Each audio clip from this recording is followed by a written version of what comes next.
All right, guys, today we're working on a 2015. This is a Lincoln MKZ. We're going to do the brake light switch. I'm going to show you how to take it out. This is the model right here. Straight under the steering wheel. Here's your brake pedal. And what you want to do is look straight up. You're going to follow the arm of your brake pedal up. And you're going to see right to the left. See this blue switch right here? So what you want to do to take that out is kind of turn it clockwise to the right and pull it straight out, just like that. The problem with these is when these go faulty, and this also connects to your cruise control too, so this could mess with that, but the brake lights were staying on this car.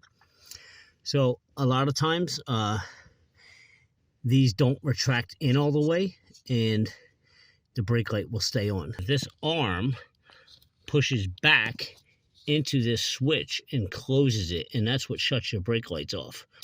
All right, but we got a faulty switch. So now, to get this wire out right here, we're going to try to get a flathead screwdriver, and I'll show you how to take that out.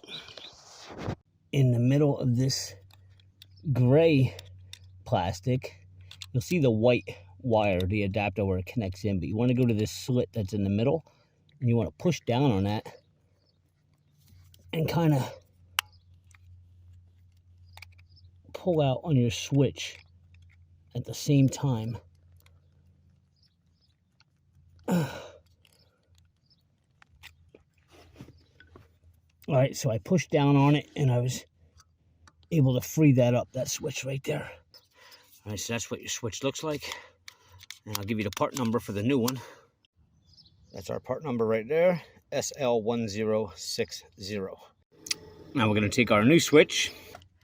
And you're going to have to hold the switch sideways to get it to line up in there. And then turn it to the right like that to lock it in. And just snap your wire back in. And that's it. As always, if this tip helped you out, or even if it didn't, just for my time to try to help you out, if you could just please hit subscribe below. Give me a thumbs up, guys. And I will see you next time.